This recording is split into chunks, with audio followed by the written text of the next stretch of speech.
En route pour une monnaie unique, plus qu'un slogan, c'est la vision que s'est fixée la 4e réunion de la Task Force présidentielle de la CEDEAO qui s'est tenue ce mardi 24 octobre 2017 à Niamey, la capitale nigérienne. Une réunion avec pour objectif clair de parvenir à la création d'une monnaie commune dans l'espace CEDEAO. Pour le président du Niger, président de la Task Force présidentielle, cela ne peut se faire sans une volonté politico-économique. La mise en place d'une union monétaire est à la fois une décision économique et politique. Les enjeux sont importants et les défis multiples et redoutables. Une monnaie unique, en réduisant les coûts des transactions, en faisant converger les taux d'inflation et en assurant la transférabilité des capitaux, renforcera les échanges des biens et des services, amplifiera la croissance économique et donc la prospérité des peuples de chacun de nos pays.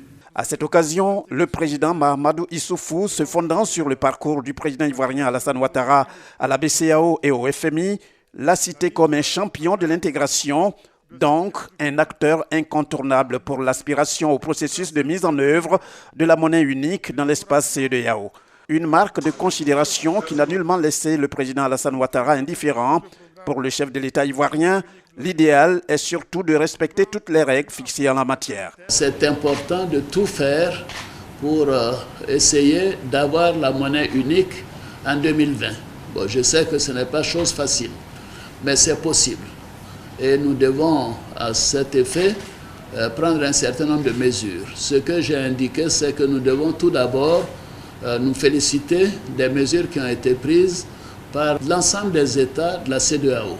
Et donc, en premier lieu, ce qu'il faut, c'est continuer ces mesures structurelles, ces mesures budgétaires, pour être sûr que nos économies sont capables de résister aux crises actuelles, qu'elles soient endogènes ou exogènes. La deuxième chose, c'est de faire en sorte qu'il y ait des politiques de convergence. Nous avons un certain nombre de critères que nous appelons des critères de premier plan qui doivent être respectés par tous les États et deux autres critères qui sont des critères secondaires, que ce soit la question de taux d'inflation, le déficit budgétaire, le niveau de la dette extérieure, le financement du déficit, etc. Alors, je signale que la Côte d'Ivoire, de 2012 à 2015, a respecté tous les critères de convergence, aussi bien les critères premiers que les critères secondaires. Bon, évidemment, en 2016 et 2017 maintenant, avec la crise du cacao, les problèmes donc endogènes, nous avons dû relâcher un tout petit peu et le déficit est remonté à 4 et 4,5%. Mais notre objectif, c'est de ramener ce déficit à 3% en 2019. Ceci veut dire que la Côte d'Ivoire aura respecté tous les critères en 2019.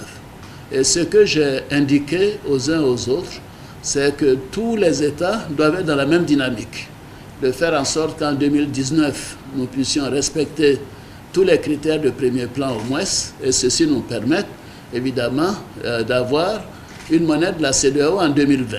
Bon, ça me paraît difficile a priori, mais il faut avoir une vision, une volonté politique.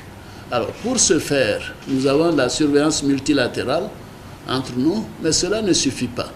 Nous avons considéré qu'il faut une surveillance internationale, que la plupart des États doivent accepter, qu'il y a une évaluation de leur économie au-delà de la zone de la CEDEAO, pour être sûr que nous sommes sur la bonne voie, que nous convergeons vers ces critères de premier plan et même les critères secondaires. La 4e réunion de la Task Force présidentielle du programme de la monnaie unique de la CEDEAO à Niamey a vu la participation de 5 chefs d'État, les présidents du Niger, du Ghana, de la Côte d'Ivoire et du Nigeria comme membres du groupe de travail, le président du Togo en tant que président de la conférence des chefs d'État et de gouvernement de la CEDEAO.